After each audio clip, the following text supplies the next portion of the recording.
Everybody, welcome back inside another exciting episode of the Stash Report from the Stash Project. Today is November 18th, 2019, and we actually have one of our, good old beefy shows for you here. We got kit announcements, we got kit releases, we have domestic, we have imports. So much stuff to go over. So let's just plow right on into it. We got a couple more car kits added to the Aoshima spot runs for December. At this point, every time we turn around backwards, we're adding something to the spot runs in December. It's one of those like, oh, it's for Christmas, and you remember that they really don't have Christmas in Japan the way we do anywhere else. I mean, there's obviously Western influence there, but not to the point of the rest of the world in, as far as Western culture celebrates Christmas, but be that as it may. They've added the 1981 Toyota Soar 2800 GT Extra, the 2007 Nissan 350Z Nismo Edition, the 1978 Mitsubishi Galant Lambada, and the 1982 Toyota Celica XX, what we call here a Celica Supra, 2800 GT. Those are all just straight reissues of previous things that have been entered into the model car lineup. And then we got Hasegawa's January releases. So these will be all reissues, but they're all like new information. It's not just piling into December. So they're going to reissue their 1977 Lancia Stratos HF as the Monte Carlo winning car. That is the Alitalia sponsored livery. The Lancia Delta from the 1993 Acropolis Rally, second place finisher. That is a Repsol sponsored car. The 1991 Mitsubishi Galant from the 1000 Lakes Rally. That's going to be able to build either the third place or the fourth place finishing car with that. And then the 1991 Subaru Legacy from the Swedish Rally of that year represents the third place finishing car. So all podiums, some higher up than others. Then they're going to reissue their 1994 BMW 318i JTCC car with the BP Advan livery from, I think it's Hero Secura Racing. They ran the full season. Actually ran two cars. It'd be interesting to see if they include both numbers in here, just the one. But they were a field filler kind of team. They were not one of the Works BMW teams, so to speak, for that year. But it is a brand new livery. They've not done this livery in the past. Not a whole heck of a lot to the livery, to be perfectly honest, but this livery has not been done in the past. So it is another step in sort of filling out the 1994 season. And if this is where we have to start to get to some of the other more well-known BMWs from 1994, I'm perfectly fine with it. And then lastly, they're going to reissue their 1966 Volkswagen Beetle with what they're calling the cow look, which looks like it has the moon eyes, wheel covers, and some flame decals. And then it's also going to have a resin figure, because resin girl figure all the things. So their Beetle is a curbside. It's a pretty nice kit altogether. I mean, it's more or less the same kit as the Tamiya one as far as vintage goes. The Tamiya one, I believe, is technically a 65, although it might be a 66. I'd have to pull the box out and read the actual instructions of what year they think it is. But, it's a perfectly acceptable kit if you want to build a curbside. And it's cashing in on their current resin figurine bikini bathing suit craze that they've got going on. So that is the kit announcements for this week. We have one more on the domestic side of things. Excuse me. From J.R. Salvinos. Folks, and is going to be this. This will be a December release. It is another Junior Johnson Cale Yarborough connection.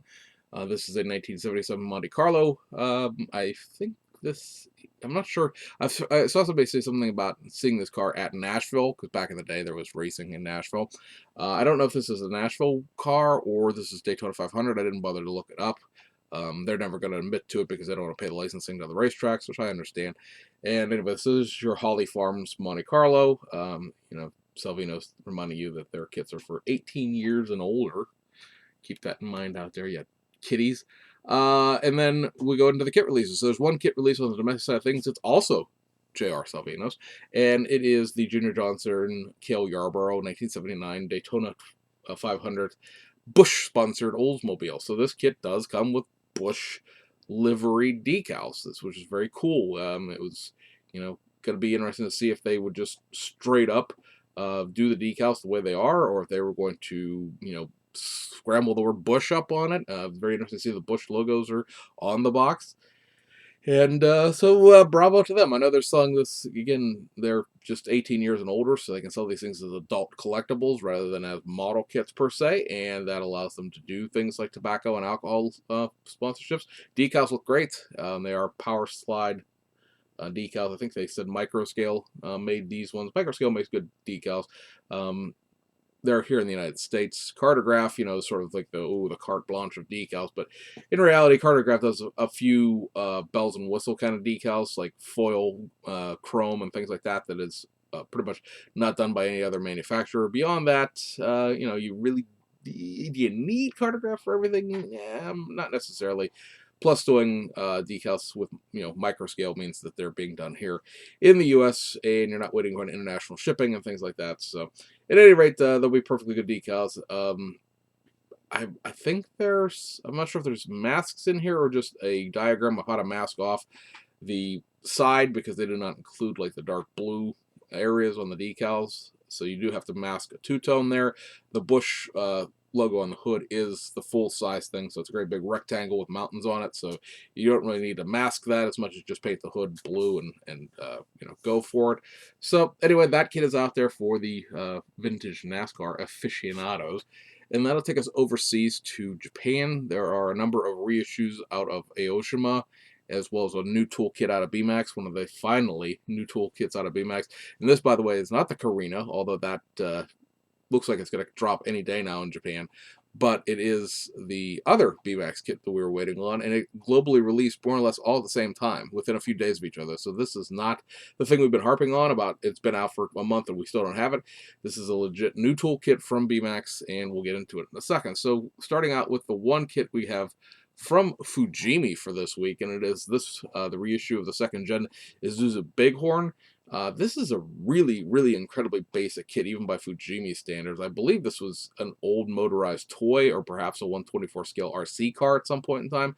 This kit has only about 35 parts to it, which lets you know really how basic it is. It does come with left-hand drive, because of course the Isuzu Bighorn was exported out of Japan. It was the Isuzu Trooper here. Don't think you're going to get Trooper decals here, because you're not. But, it's the basis of something, perhaps, if you don't mind the fact that it basically has no chassis to speak of, really no interior to speak of, and it's basically just the body. I mean, there's an interior there, it does have seats and stuff like that, but it's very shallow because of the battery box and everything that's on the chassis. The chassis is really, really basic, as it was, again, like a motorized toy or an RC car. So, I mean, it's an option. This was supposed to come out back in September as part of their sort of push of late summer releases, but it didn't come out then for some reason. So anyway, it's back out there if you're so inclined. And then going over to Aoshima, we have a number of kits here. Most of these are just going to be like straight reissues. A couple of things I'll let you know are the stuff from this month kind of thing. So we have the reissue of the Subaru Impreza WRX STI. This kit, as it sits in the model car lineup, is a 2-in-1. You can build either the 2007 or the 2010 model years out of it. It's been that way since it's been in the model car line. They took the two different competing STI kits and merged them into one platform. And then we have from the summer of GTRs from this past year, the reissue of the 1970 Nissan Skyline 2000 GTR. So keep in mind, you guys, your first GTRs were actually 4 doors. So this is the first gen GTR. The little after 1971, they went to the 2-door, the Hakasuka, as we like to call them.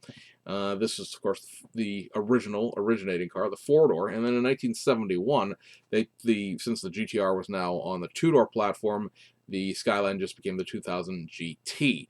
So this is more or less the same kit. There's a few differences in it between the 70 and the 71 as far as like there's regular wheels, the non-GTR scripts and things like that, but more or less they're the same model kit. And then you have the reissue of the Vertex Ridge Nissan Silvia S15. So that is a tune model car, the number 8 on the tune model car. So this was released a while ago and it's just getting a restock. So that is back out. And then we have the wing sets, from Aoshima. These are something that were November releases.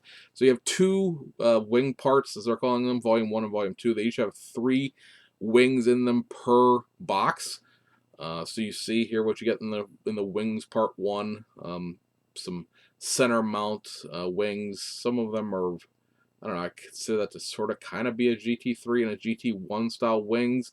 There are certain things those are going to look good on, and a lot that are not. But I mean, they're kind of period in and they're kind of dated, I guess I would say. And then you have Wings Volume Part 2, and these are not much better. I had ordered both of these, and then I really actually had to see what was in the box.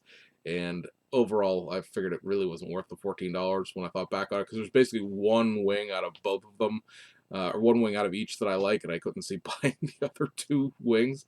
So those are back out there. And then I just realized I forgot there were 2 sets of wheels out of Fujimi this month. So quickly back to Fujimi for half a second.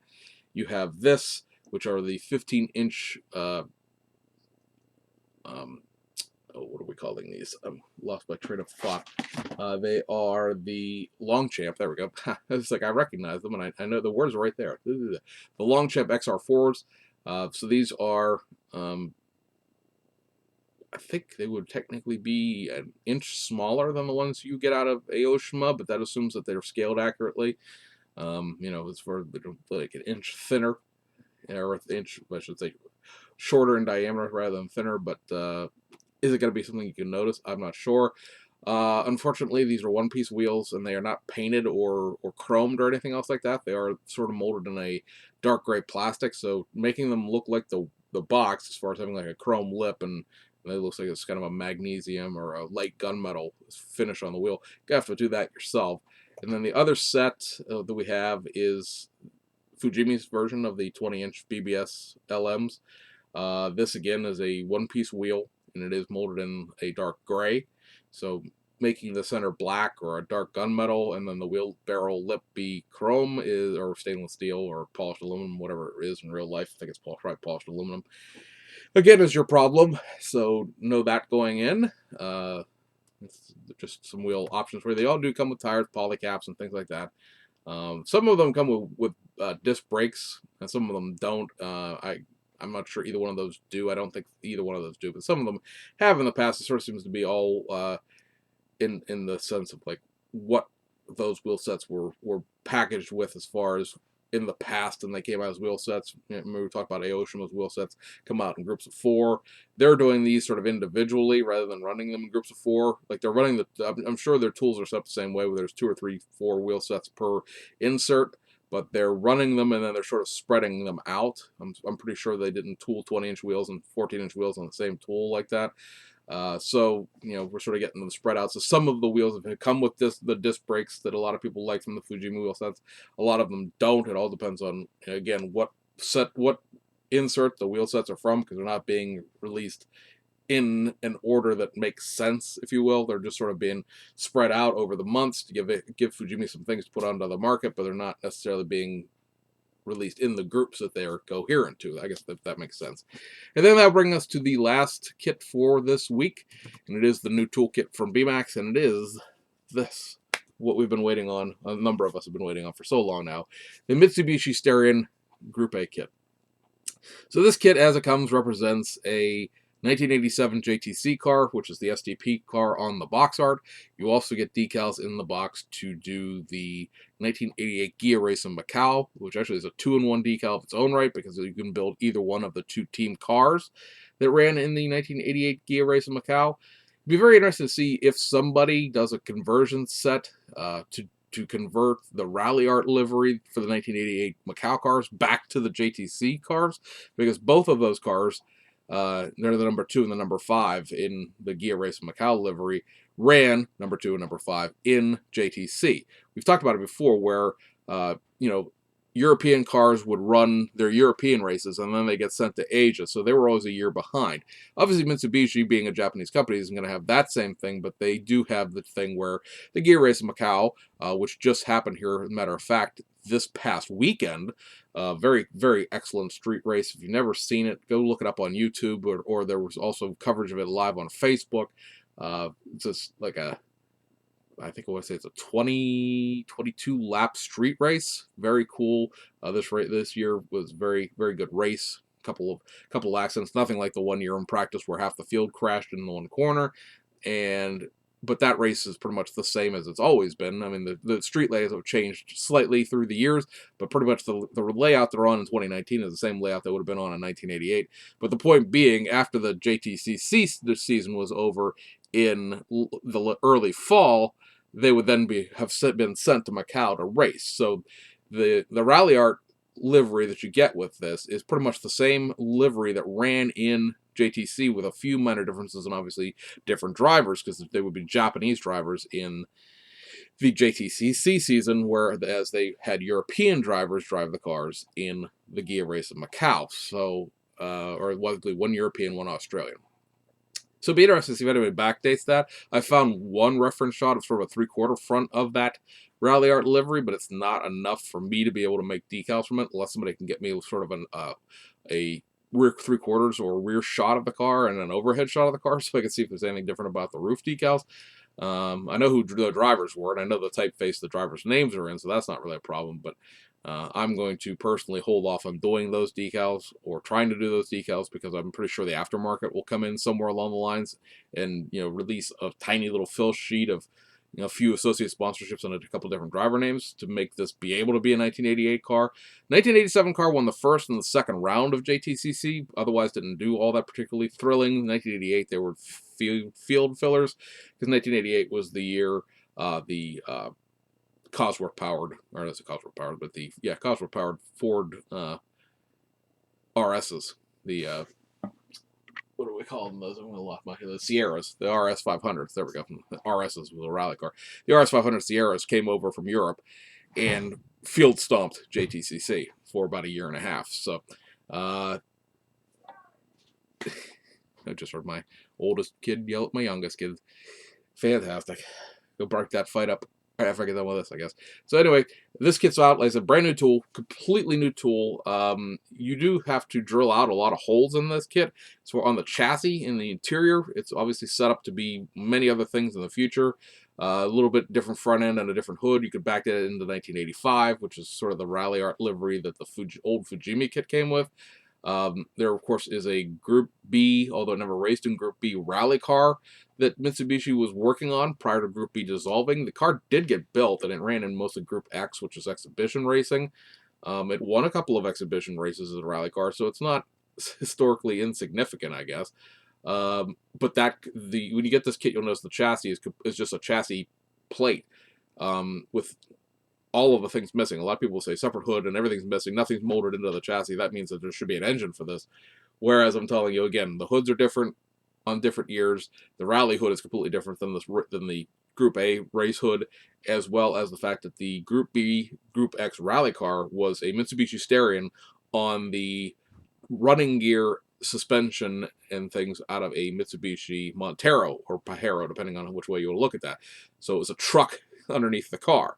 So having the chassis have none of the holes drilled out and having nothing molded to it makes it obviously very easy for them to flip this into a rally car in the future, should they so desire. So we'll keep an eye out for that as time goes along.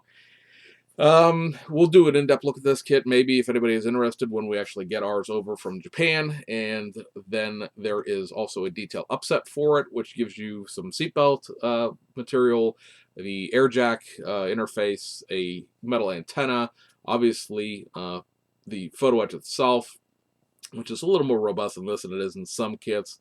It does give you basically the entire back cooling system for this, as well as there being a sheet of decals in here that nobody ever actually mentioned anywhere along the lines, that has a number of pieces of interior carbon fiber for carbon fibering parts of the interior tub and the dashboard, which is a very cool feature that, again, we didn't know was coming. Nobody ever had actually ever mentioned that. So anyway, guys, that wraps up this one. Hope you guys have had a great weekend. We'll be going into Thanksgiving week here next week. It's awful late this year for some reason, but it is what it is. I guess you can't change the calendar.